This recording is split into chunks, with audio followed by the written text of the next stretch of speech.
Wahala deo, my people. This man wanna they see for here. So in a PDP candidate for governorship election. So in the contest for a governor for Lagos State. So he don't crack on me that the free say Gbadebo where he be Labour's party say he wants still his mandate on the 18th of March 2023.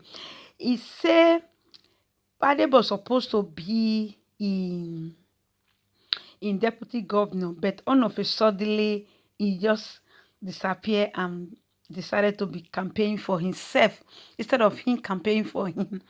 My people, good morning, good afternoon, good evening, depends on the time you guys are watching me from. How you all doing, my wonderful people? It's your girl, AB World Entertainment, Pidgin Aprocogis TV, and on YouTube, and Osarati Gist TV on Facebook. My people, another one, we come there again. No, the worst don't happen again. And I don't know what they happen. This man can't do interview for that the freeze show. But unfortunate, na Gbadebo gossip, e con dey gossip for here, my people. The man dey lament ahead March 18, 2023, my people. E con dey talk the life history of Gbadebo. Instead of me, he talk about a campaign, how he want to win the election that day. He don't already know, say no road for PDP. Hey, people, this road people, my wonderful people. LP don't pack. You know, they don't pack everything. Now they can't get everywhere now, my people. Vote never start. Oh, some people don't they drink Panadol. Not be small matter. Oh.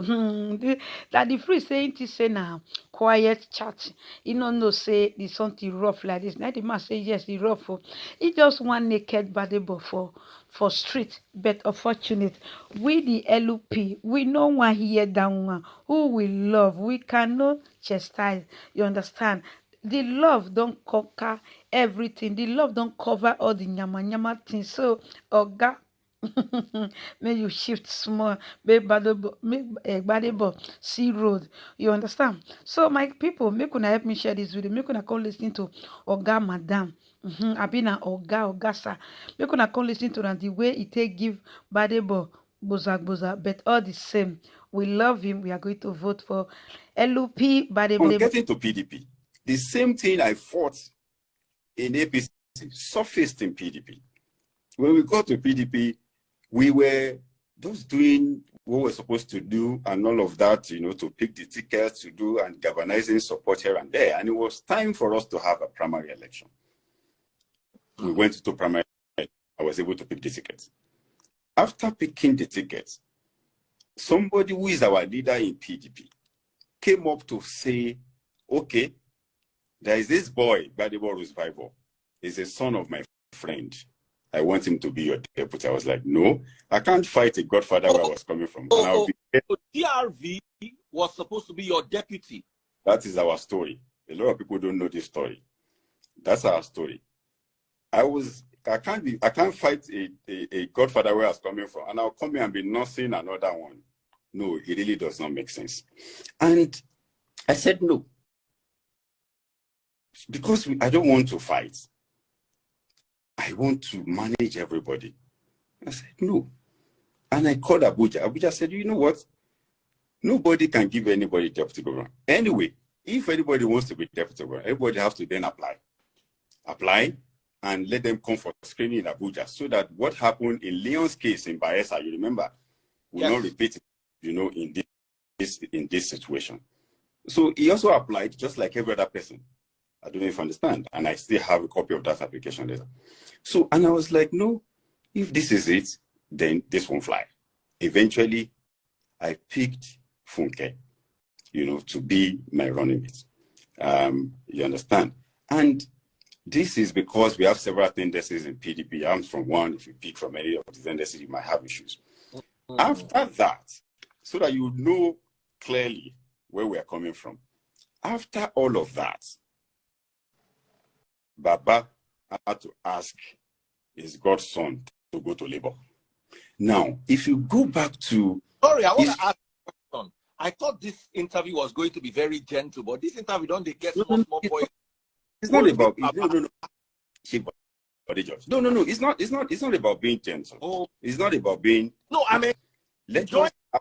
I At this think for the first time, people are hearing a side of the story that they've never heard before, including me. I'm like, oh, we thought GRV. So GRV, just like Peter Obi, was formerly PDP, but then moved to. Absolutely. At this point, you see, we are presenting ourselves to the people of Lagos, and they must know who is who and where are we going to. Let me tell you something. There is a cartel running in Lagos politics and Lagos governance. When I say cartel, because I went there to understudy this, so I know it cut across both APC and PDP, and you will now see it now. A PDP leader will come on national television. We abuse Tinubu from morning to evening. But every election cycle, it will do something that will make APC to remain in power. So it picks up a fight with all gubernatorial candidates of PDP so that PDP will not win. And supposed leader of PDP. So this is what we have. So when I got into the office,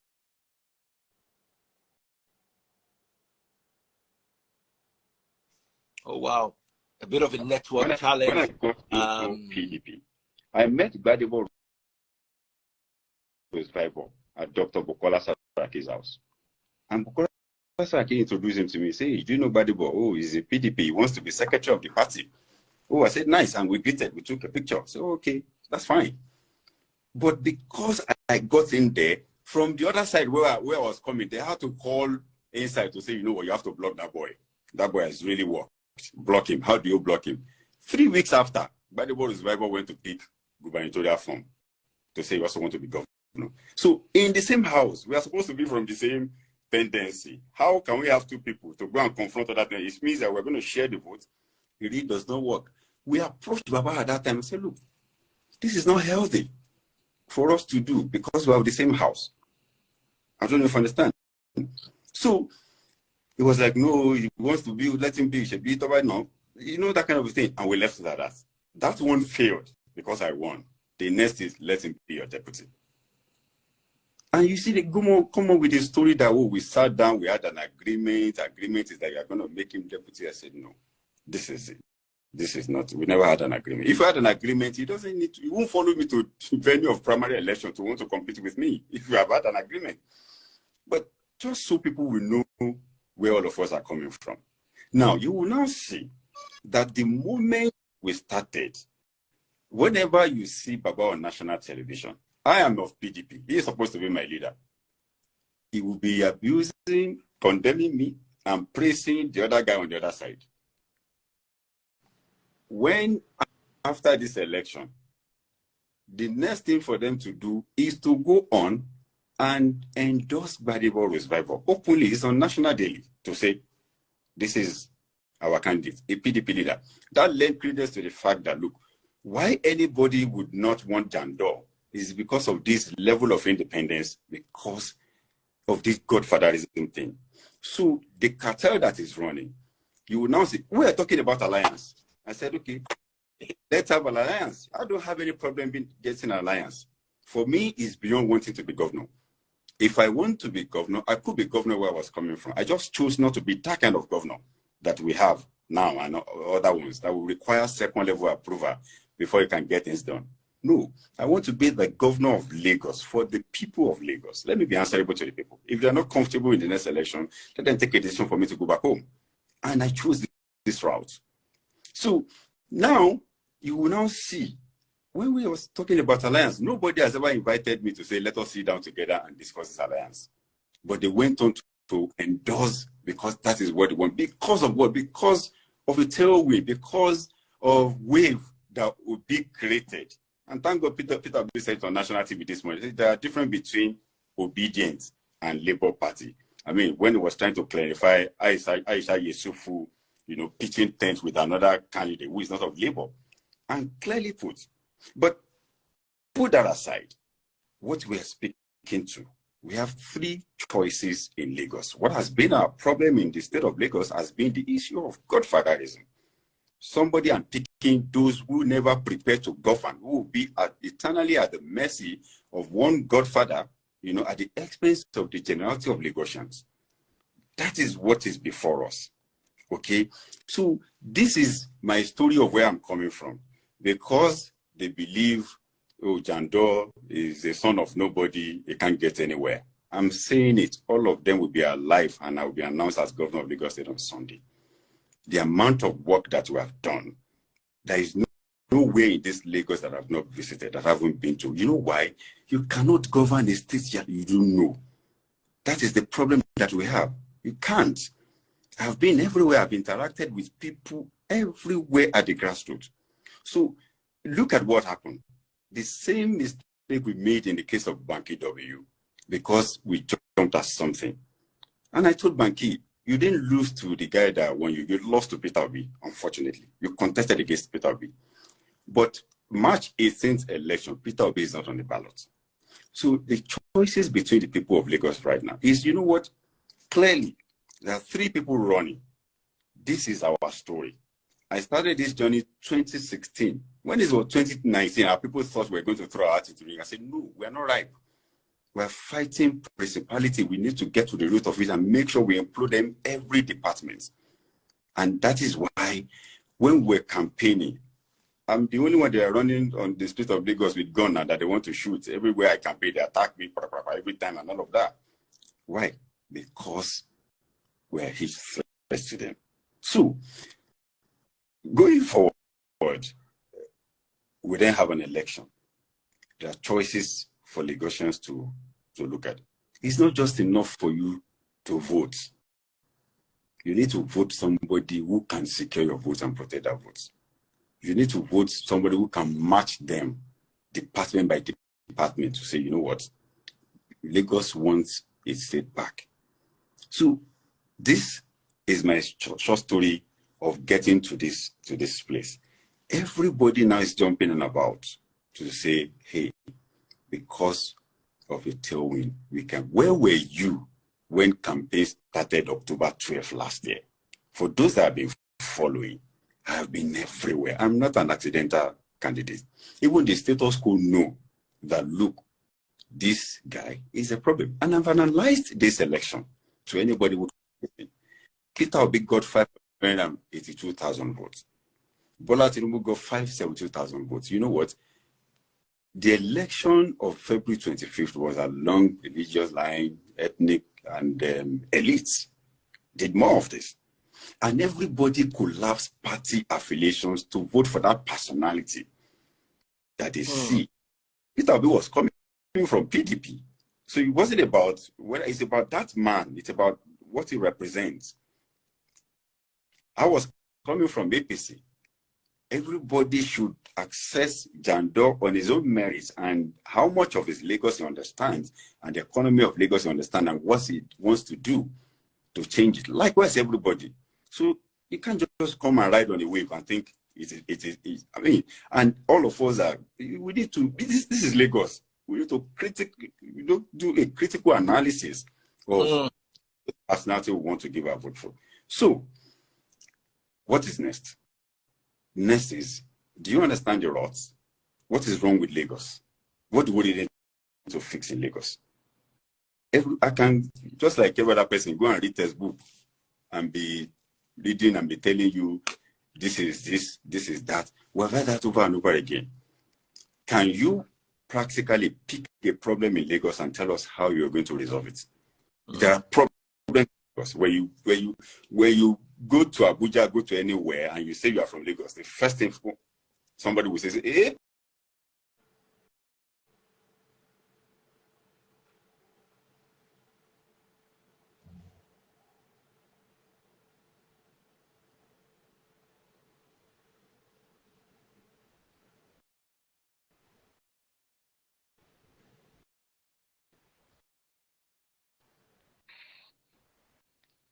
Sorry. Then the next thing to come. Yes. Sorry, your next question. Yes. Then the next thing to come is to how are you resolving this problem? Before you can proffer a solution to a problem, you first need to understand you know, what the problem is and what sort of solution will work in the immediate time and the long term. When we speak to any sector of our economy, there is a problem there. What do you need to do? You know, in the infrastructure, I mean, governance, there are things that doesn't even require, you know, do a whole lot. All you need to do is to just make sure that you identify the problem and you fix it. Lagos wants to breathe a breath of fresh air. How do we get there? So I think I'll leave you here to ask your questions. I want to say something first of all, and real quick, my own observation from the presidential elections. I've lived in Etiosa for 21 years. I own property in Etiosa. Banky W, I know. Obanikoro, I know. Who is this guy that won? Exactly. So you are right along those lines. Yes. Because I was expecting it to be between Banky and Obanikoro. They campaigned, they worked hard. A lot of people will tell me that if freeze, if you are unhappy, take him to court. This guy is representing where I live, and I don't know him. Exactly. So he rode on Peter Obi, and you have made a statement today that worries me a little. If they are fighting the godfatherism of Tinubu, exactly, they now want to change it with the godfatherism of another person. Exactly. People complain that the APC godfatherism, and they now want to bring another type of godfatherism. You see, let's be careful. Jandor is not my candidate. I will not tell you who my candidate is. But choose a candidate you trust. Choose a candidate you are comfortable with, not a candidate that is sentimentally along religious and sentimental and elitist lines are thrust on you. I'm not saying any of the candidates is not good, but is he really your choice, or you are making this because of sentiments and emotions? Just a thought. Back to the questions. Let's talk about Lagos State. The history of Lagos according to Jandor. What do you see? In 3 minutes, tell us the history of Lagos as you understand it. You know, the Lagos that I grew up to know, you know, is that Lagos where I can take a walk from where I was born in Awoni Street in Mushin to where I grew up in Babalola Kekerowe Mushin, and I take a walk from there to enter Lawansi. From Lawansi, you know, I get to Ogulano Drive. From Ogulano Drive, I found myself in Shita. I don't know if you understand. And as I move along, I move with activities. I can stop by somewhere, play soccer with with people, and before you know it, from Ojuelegba, come back inside Ogun and enter Mushin, back to Babalola, and before you know it, I'm back home. It's safer Lagos, it's saner Lagos, you know, without all these agbero harassing people, terror. And I've said it over and over again. It is not agbero that is harassing people in Lagos. It is our government that is harassing us in Lagos, because if they want it to stop today, it will stop. So for them, there are tools in their hands. You understand? I went to school in Mushin Archbishop Memorial Secondary School. And you see, a lot of people will see me today with what I'm doing. I will say, this Jandor is very arrogant. And when I hear that, I laugh. You know why I laugh? Because I'm guilty of that saying as well. I was saying to some of my colleagues that were on this project.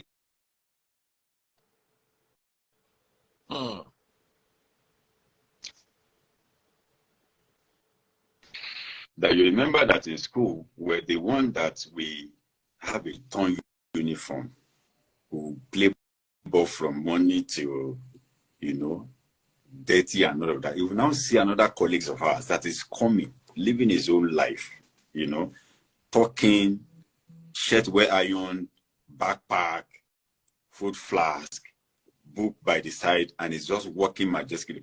We, you know, we will now stand somewhere and say, oh, really, that is his way of life. And we look at it and say, it's too arrogant. Look at, because he's just doing it in the way we understand.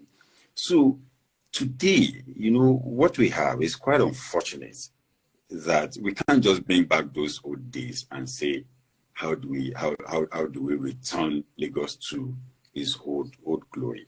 But it is doable. You understand? It is doable. What we just need to do is to ensure that we have a manager that will consider everybody, irrespective of where you're from, as the stakeholders in this economy, and say, this is this. I've seen how they are treating our Igbo brothers, our non-Yoruba brothers, and I ask myself, if you are true owner of this house, and you have some people who have brought in prosperity into your economy, because you can't tell me that the investment of these people in Alaba International, in Ladipo International Market, in Aspanda, in Balogun Market in Lagos, or the Igbo dominated market, where they have brought in their own money to come and invest in our economy. I don't think it is commonsensical for any landowner to say terrorizing those people should be the thing. You should protect such a people, because when I go to Alaba, what I see are my brothers and sisters whom the government of the day has not provided jobs for offloading and unloading containers that was brought in by Omoibo.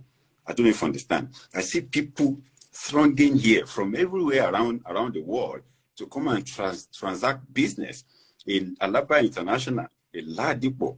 I mean, you can't have such a people bringing in prosperity into your economy, and what you then do is to harass them, is to make sure that their container, before it gets where it's coming, you extort the life out of that. I think government is about seeing to the well-being of people and creating an ease of doing business.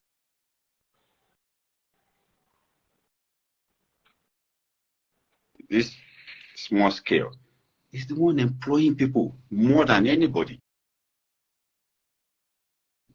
More than even government. What is government workforce in Lagos State? The mainstream is about 61,000 plus. I don't know if you understand. Do you know amount of people this business employ? So that is the kind of Lagos I think we should have. A saner Lagos where you know that, okay, I'm going.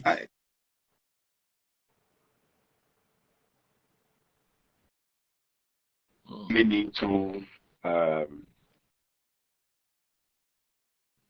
your car in traffic, break it and take your belongings and go. I don't know if you understand. And in that same corridor, there is one madman in the name of chairman of a garage, whatever name, and is making free money there.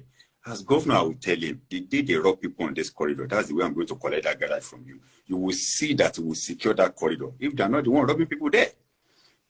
I mean, if you begin to tie people means of livelihood to a responsibility, you will see that you will cure over 70% of our business. So we need a manager that will come and make sure, you see that wealth that we only hear of Lagos. See, Lagos is making 50-something billion, 70-something billion, and blah, blah, blah. We need to get a manager that will make us see that wealth on the street of Lagos. When you enter Dubai, you don't need any soothsayer to tell you, oh, Dubai is a rich state. You would have seen it on the street of Dubai. That is the kind of Lagos we have now. Lagos, we have a Lagos that is earning so much, and we don't have iconic infrastructure, iconic bridges, I mean, it's crazy. So this is what we're going to do to make sure that we birth a Lagos that will work for everybody, irrespective of where you're from, in all sectors of the economy. So that's the kind of Lagos that I want back. I want to ask you a question, still on the Lagos matter. Do you believe Lagos is no man's land, or do you believe Lagos is part of Yoruba land? Absolutely. Lagos is not no man's land. For instance, I am Aborigine. I'm an Awori man. Lagos belongs to the Awori people. Okay? And the Lagos Island people that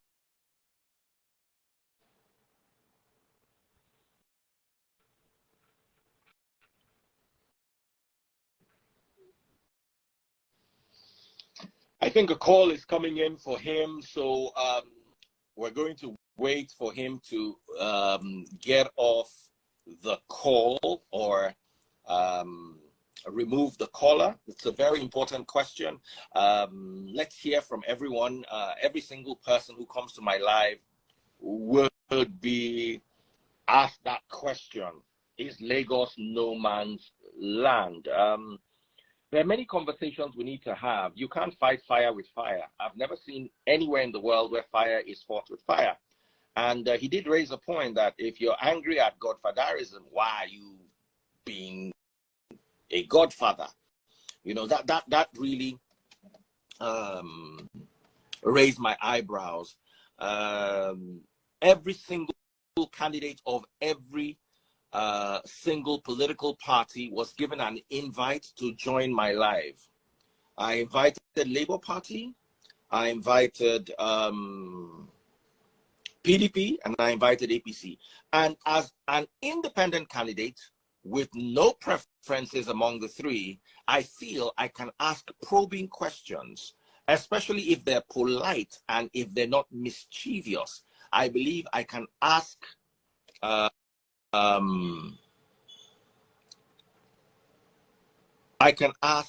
honest questions. So let me try to bring him back. I think a call came in. So I've sent him a request.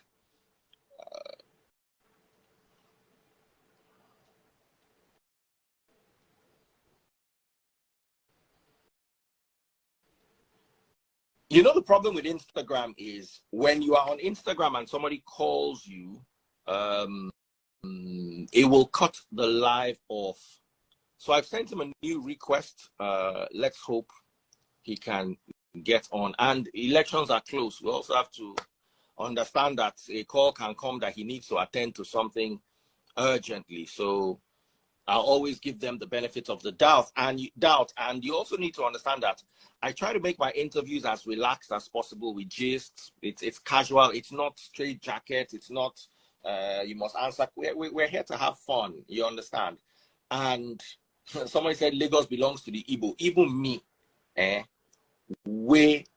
know they partisan. I go tell you saying nonsense you talk. Lagos does not belong to any Igbo. Let me call you out now and stop getting that Bukal Deten says Lagos belongs to Igbo. You just talk nonsense. Lagos does not belong to Igbos. Please. By geography, Lagos is landlocked inside Yoruba land. By geography. But people can have their own opinions. I can say that to you for free.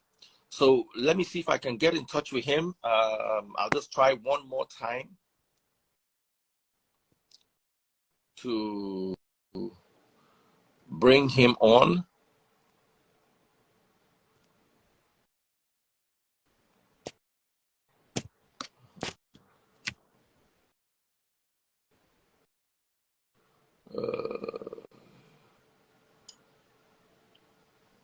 Okay. I think you'll see me now. Someone says Lagos is Yoruba land, but anyone can buy land and build. I kind of disagree with that. I grew up in Ibadan. There's a community in Ibadan called Sabo. It's a Hausa community, but it's not Hausa land. It's a Hausa settlement in Ibadan. So yes, at the end of the day, opinions might differ, but to say Lagos belongs to the Igbo, like what that guy chatted, that's utter nonsense. Olu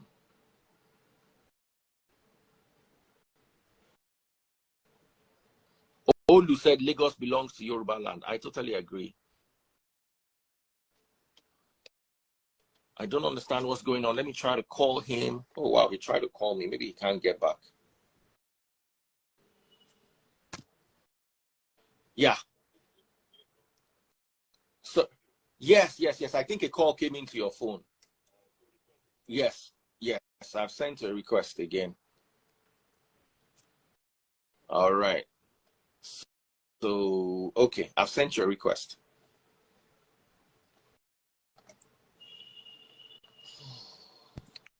All right, back. So sorry. No, not They won't let my. I know a lot of people will be calling you. Oh. What's going on? So the question again, for those of you who are just joining now, is Lagos no man's land, or is Lagos Yoruba land? I'd like you to answer both geographically and also from a cultural and a social perspective. Okay, so Lagos is not a no man's land. Let me put it that way. I mean, Lagos is predominantly an Awori land because from the 20 local governments, we control 17 out of 20. And we have the Jebus, you know, of Ikorodu and Ekpes, also part of landowners in Lagos. And we also have the ones from Benin, you know, who you call the Lagos Island people who settle there. So this is Lagos. However, we are such a people that accommodate everyone, you understand? And that is why some of us are faulting the attitude of those in government today. I mean, it shows that they're really not from here. If they're from here, we don't treat, you know, people like that. We treat people like one of us. We're very accommodating. We can give our all to you, you know, as people of Lagos. We don't really discriminate. Okay. And when some people were saying that, oh, can you come where you I said, look, everybody is welcome in Lagos. Lagos is just like your New York. Lagos is just like your, I mean, Disney. Everybody.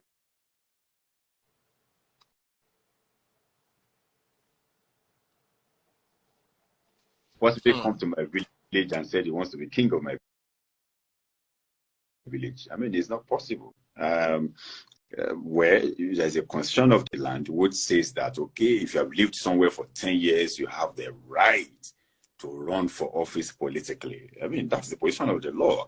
So it then depends on you to say, okay, oh, we're trusting that person with our vote, oh, he can get it done and all that. So for me, I don't belong to that school of thought that we say, no, they're not part of us. We are here together. We must live